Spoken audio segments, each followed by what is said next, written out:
கிறிஸ்துவுக்கு அன்பானவர்களே, ஆண்டவருடைய நல்ல பெயரிலே உங்களை வாழ்த்தி ஆசீர்வதிக்கிறேன். இந்த புதிய நாளின் நன்மைகளை மேன்மைகளை தேவன் தந்து நம்மை தாங்குவாராக. சிறப்பாக இந்த நாட்களில் இந்த தின தியானத்தை ஒளிப்பதிவு செய்து யூடியூபில் ஏற்றி நமக்கு அனுப்புகிறேன் தம்பி பிரவீனுக்காக, அவருடைய பணிகளுக்காக, குடும்பத்துக்காக நன்றி சொல்லுகிறேன்.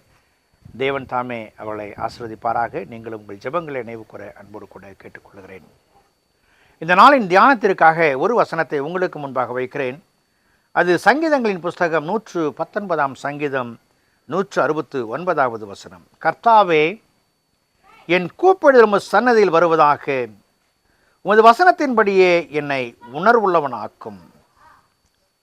இது ஆன்மீகத்தின் தொடர் பிரதிபலிப்பை அல்லது சங்கிலி எதிர்வினையை காண்பிக்கிற ஒன்றாய் காணப்படுகிறது.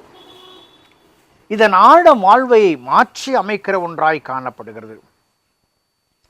ஞாயிறு பள்ளிக்கு சென்று, வாலிபர் கூடுகைக்கு சென்று, குடும்ப கூடுகைகளில் பங்கேற்று, ஆராதனைகளில் பங்கேற்று, ஒவ்வொரு காலகட்டத்திலும் ஒரு மேன்மையான தொடர் ஓட்டத்தை நாம் வாழ்க்கையில் மையப்படுத்தி கொண்டு வருகிறோம்.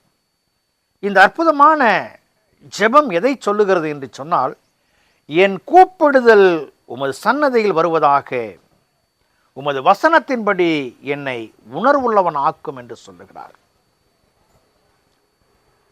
அன்புக்குரிய விசுவாசிகளே, சடங்கை போல ஒரு காரியத்தை செய்வது அல்ல, வாழ்க்கையின் ஆழங்கள்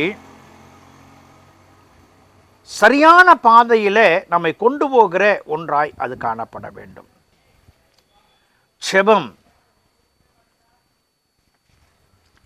எதை காண்பிக்கிறது என்று சொன்னால், prayer leads to understanding its reactions.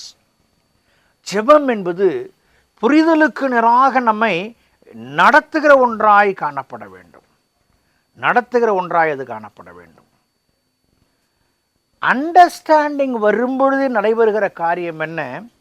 Understanding leads to freedom. 170 வசனத்தில் வாசிக்கும் பொழுது, என் விண்ணப்பம் உன் சன்னதியில் வருவதாக, உமது வார்த்தையின்படி என்னை விடுவித்தருளும். என் தேவனாகிய பராபரன் இந்த உலகத்தில் வந்த நோக்கம் தன் பாவக்கட்டுக்களில் இருக்கிற தன் ஜனங்களை விடுவிப்பதற்காக.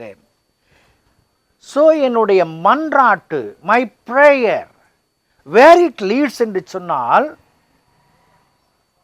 டு கிவ் த ஃப்ரீடம், சுதந்திரத்தை, விடுதலை பெற்றுக்கொள்கிறதற்கு நேராக நடத்துகிறது. விடுதலை என்ன எங்கே போகிறது? வேதம் சொல்லுகிறது. விடுதலை குறித்து பேசும் பொழுது யோவான் நற்செய்தி 8:32 வசனத்தில், நீங்கள் சத்தியத்தையும் அறிவீர்கள், சத்தியம் உங்களை விடுதலை ஆக்கும். என் ஆண்டவரை அறிந்து என் ஆண்டவரத்தை அர்ப்பணிக்கும் பொழுது, என் ஆண்டவரத்தை மன்றாடும் பொழுது அங்கே விடுதலை காண்பிக்கப்படுகிறது. மூன்றாவதாக நான் பார்ப்பது, freedom leads to promise. Freedom leads to promise and praise. பாருங்கள், 171 வசனத்தில், உம்முடைய பிரமாணங்களை நீர் எனக்கு போதிக்கும் போது என் உதடுகள் உமது துதியை பிரஸ்தாபப்படுத்தும். It will speak about God. இறைவனுடைய வார்த்தையை பெற்றுக்கொண்ட நான் அதை எங்கெல்லாம் எப்படியெல்லாம் சொல்லக்கூடுமோ அப்படியெல்லாம் சொல்ல ஆரம்பித்து விடுகிறேன். Freedom leads to praise. அவரை அந்த நான் பெற்ற விடுதலை இறைவனை துதிக்க செய்கிறது. பெற்ற விடுதலை இறைவனை போற்றச் செய்கிறது, இறைவனை மகிமைப்படுத்த செய்கிறது. Praise leads to witness. இந்த துதி எங்கே கொண்டு போகிறது என்று சொன்னால், அவரை குறித்து சாட்சி கொடுக்க வைக்கிறது. பாருங்கள், 172 வசனத்தில், உமது கற்பனைகள்லாம் நீதியுள்ளவைகள் ஆதலால் என் நாவு உம்முடைய வசனத்தை விவரித்து சொல்லும். அன்புக்குரிய விசுவாசிகளே, ஜெபம் ஒரு அற்புதமானது.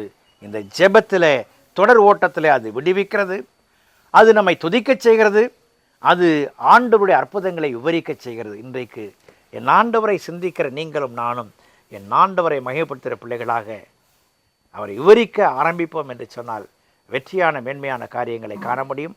அந்த கிருபைகளை தேவன் கொடுத்து தாங்குவாராக. ஜெபம் செய்வோம். பரிசுத்தமும் கிருபையும் நிறைந்த நல்ல ஆண்டவரே, இந்த நாளுக்காய் இந்த விளைக்காய் நன்றி செலுத்துகிறோம். உடைய அன்பின் கரங்களை எங்களை தாழ்த்துகிறோம் சாமி. ஆண்டவரே, உம்முடைய வசனங்கள் எங்களை உற்சாகப்படுத்தும் பொழுது, வசனங்கள் எங்களை நடத்தும் பொழுது அதற்கு செவி கொடுத்து நிறைவில் காண உதவி செய்யும். கிறிஸ்து இயேசுவில் ஜெபிக்கிறோம், ஜெபக்குள்ள பிதாவே, ஆமென்.